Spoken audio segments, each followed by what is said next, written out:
Hi friends, ఎలా ఉన్నారు? అందరు బాగున్నారా? ఈరోజు మన టాపిక్ వచ్చేసి ఎక్సర్సైజ్.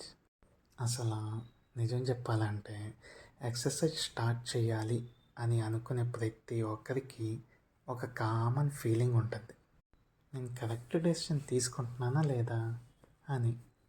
ఈ క్వశ్చన్ వస్తే అది వీక్నెస్ కాదు, అది మన మీద మనకున్న కేరింగ్. మన హెల్త్ గురించి కేరింగ్ ఉంటేనే కదా ఇలా ఆలోచిస్తాం.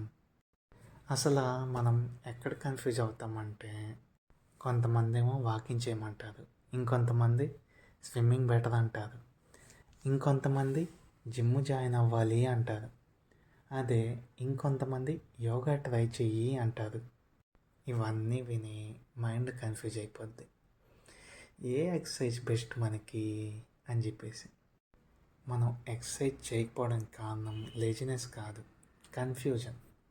సో ఇవాళ మనం బెనిఫిట్స్ని కంపేర్ చేయడం కాదు, మనం మన కోసం కరెక్ట్ స్టార్టింగ్ పాయింట్ని కనుక్కుందాం.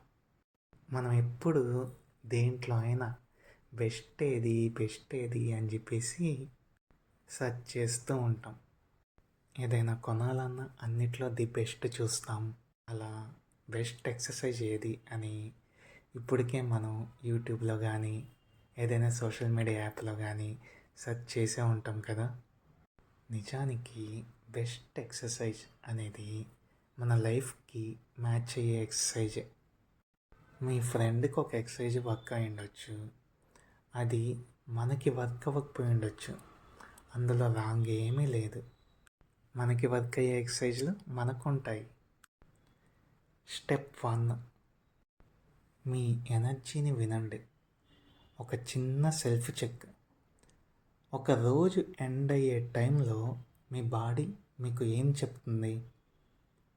మీ బాడీ మీకు నేను టయర్డ్ అయిపోయాను అని చెప్తుందా, లేక కొంచెం ఎనర్జీ ఉంది అని చెప్తుందా, లేదా ఫుల్ హై ఎనర్జీతో ఉన్నాను అని ఏమైనా చెప్తుందా? అంటే బాడీ చెప్పట్లేండి, మీకు ఎలా అనిపిస్తుంది అని. మీ బాడీ మీకు చెప్పే సిగ్నల్ని వింటే డెసిజన్ అనేది ఆటోమేటిక్గా ఈజీ అవుతుంది అన్నమాట.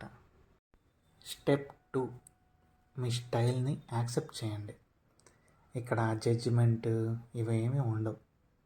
కొంతమంది ఏమో రూల్స్, టైమ్, స్ట్రక్చర్, పంక్చువాలిటీ ఇవన్నీ ఇష్టపడతారు అన్నమాట. అదే ఇంకొంతమంది స్లోగా ఓన్ పేస్లో చెయ్యాలి అనుకుంటారు. రెండూ కరెక్టే. మీరు డిసిప్లైన్ పర్సన్ అయినా, సెల్ఫ్ డైరెక్ట్గా పని చెయ్యాలి అనుకునే వాళ్ళైనా మీ స్టైల్కి మ్యాచ్ అయ్యే ఎక్సర్సైజ్ ఉంటుందన్నమాట. మీ స్టైల్ని ఎప్పుడు మార్చుకోవద్దు, జస్ట్ దాన్ని ఫాలో అవ్వండి చాలు. ఇక స్టెప్ 3, చిన్న స్టార్ట్కి వాల్యూ ఇవ్వండి. చిన్న స్టార్ట్, అంతేగాని పెద్దగా ఏది స్టార్ట్ చేయకండి. పెద్దగా స్టార్ట్ చేయాలని అనుకుంటే అసలు స్టార్ట్ కూడా అవ్వం.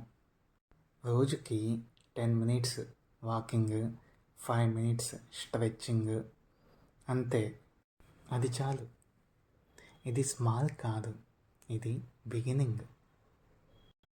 స్ట్రాంగ్ హ్యాబిట్స్ అనేవి ఎప్పుడు చిన్న స్టెప్స్ నుంచే పుడతాయన్నమాట.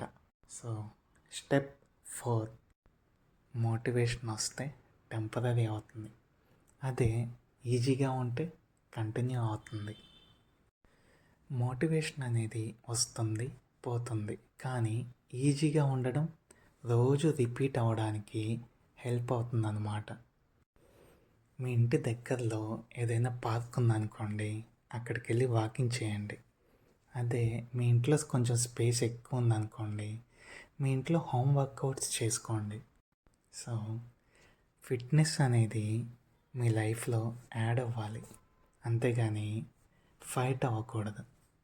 సో నేను చెప్పేది ఏంటంటే, మన బాడీకి ఒక ఎక్సర్సైజ్ అనేది ఎప్పుడు ఈజీగా చేసుకోవడానికి ట్రై చేయాలన్నమాట.